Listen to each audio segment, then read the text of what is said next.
พิธีดังกล่าวได้จัดขึ้นในวันที่ 16 มิถุนายน 2025 นี้โดยการเป็นประธานของสหายพลโทคำเลียงอุทาไกรสนกรรมการศูนย์กลางภาคเลขาคณะบริหารงานภาคกระทรวงรัฐมนตรีกระทรวงป้องกันประเทศ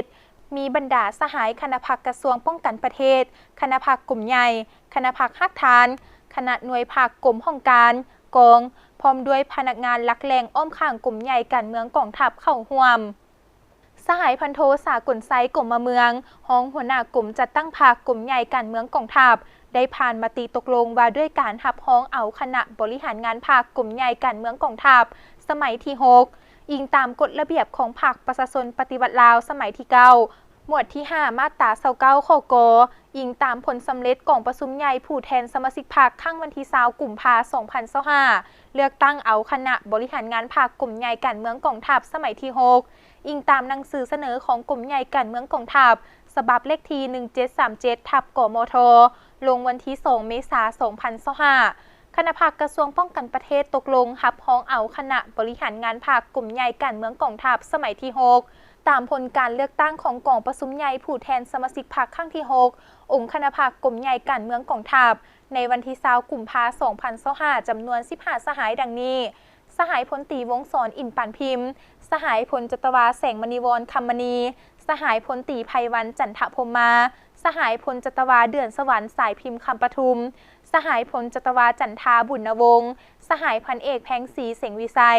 สหายพลจตวาแก้วสุวรรณผางพิลาวงศ์สหายพันเอกบัวศรีศรีวงศาสหายพันเอกไสยแสงไมมณี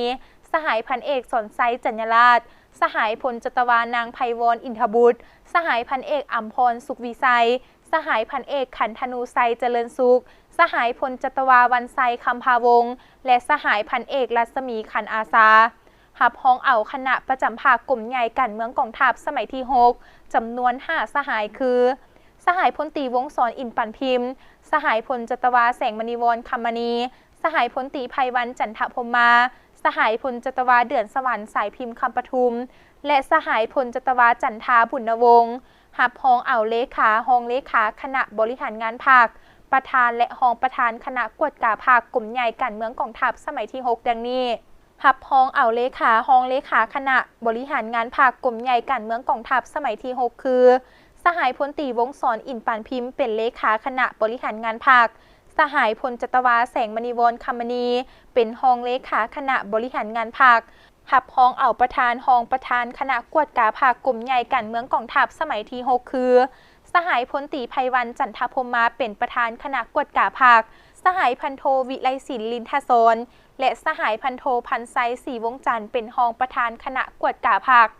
โอกาสดังกล่าวสหายพลตรีวงศรอินทร์ปานพิมพ์กรรมการคณะประจำภาคกระทรวงป้องกันประเทศห้องรัฐมนตรีกระทรวงเลขาคณะบริหารงานภาคกลุ่มใหญ่การเมืองกองทัพได้รายงานโดยย่อเกี่ยวกับการจัดตั้งปฏิบัติผันขยายมติกองประชุมใหญ่ครั้งที่ 6 ขององค์คณะภาคกลุ่มใหญ่การเมืองกองทัพ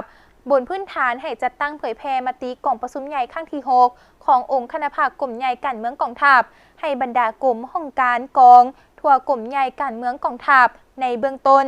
โดยเฉพาะแม้นเวียกงานเฮ็ดให้สภาพมีความสงบเวียกงานหันลงก่อสร้างหักฐานการเมืองสุมใส่แก้ไขสภาพการเฮ็ดให้ทั่วกลุ่มใหญ่การเมืองกองทัพมีความสงบไปพร้อมกับซี่น้ำกลมกองกำลังหลวงกำลังท้องถิ่นดำเนินกองประชุมภาคขั้นของตนสุมใส่ปรับปรุงก่อสร้างบุคลากรก่อสร้างหน่วยภาคปลอดใสเข้มแข็งนักแน่นและขบวนการอื่นๆก็มีผลสำเร็จโอกาสนี้สหายพลโทคำเลียงอุทาไกรสนได้มีคำเห็นโอ้ลมให้ทิศซี่นำต่อคณะบริหารงานภาคกลุ่มใหญ่การเมืองกองทัพสมัยที่ 6 จงยกสูงความรับผิดชอบต่อหน้าที่การเมืองของตนในการเอาใจใส่เคลื่อนไหวเพื่อรับประกันการจัดตั้งปฏิบัติภาระบทบาทหน้าที่เพิ่มทวีในการสกัดกั้นทับมั่งทุกกลอุบายการเคลื่อนไหวของบรรดาอิทธิกำลังปรปักษ์และกลุ่มคนบดี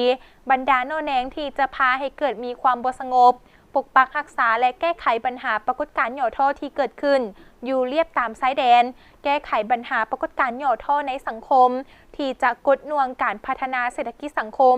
บ่ให้กลายเป็นช่องว่างเพื่อเฮ็ดให้ประชาชนมีความเชื่อมั่นต่อการนำพาของภาครัฐเพิ่มทวีความเอาใจใส่ต่อเวียกงานติดตามกำแน่นสภาพการหอบด้านพร้อมนี้ต้องเพิ่มทวีความเป็นเอกภาพภายในภาคปฏิบัติหลักการรวมศูนย์ประชาธิปไตยเฮ็ดเวียกเป็นหมู่คณะ แบ่งเวียกงานให้บุคคลรับผิดชอบอย่างจะแจ้งติดตามการกวดกาสุกยู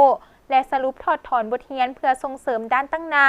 แก้ไขสิ่งหย่อท่อให้ทันการเอาใจใส่ปฏิบัติระบอบดำเนินชีวิตการเมืองให้เป็นปกติเสริมขยายทาแหงบ่มซ่อนของกลุ่มกองในการสร้างเศรษฐกิจแก้ไขชีวิตการเป็นอยู่ตามทิศน้ำเพิ่งตนเองกุ้มตนเองและสร้างความเข้มแข็งด้วยตนเองให้นับมือดีขึ้นกว่าเก่าเพิ่มทวีศึกษาอบรมการเมืองแนวคิดด้วยหลายรูปการวิธีการเฮ็ดให้นายและพลทหารในทั่วกองทัพมีแนวคิดการเมืองหนักแน่นยูแหงขบวนการหันลงก่อสร้างรากฐานการเมืองรากฐานบ้านยางแข็งแรงเฮ็ดให้ขอบเขตมีความสงบ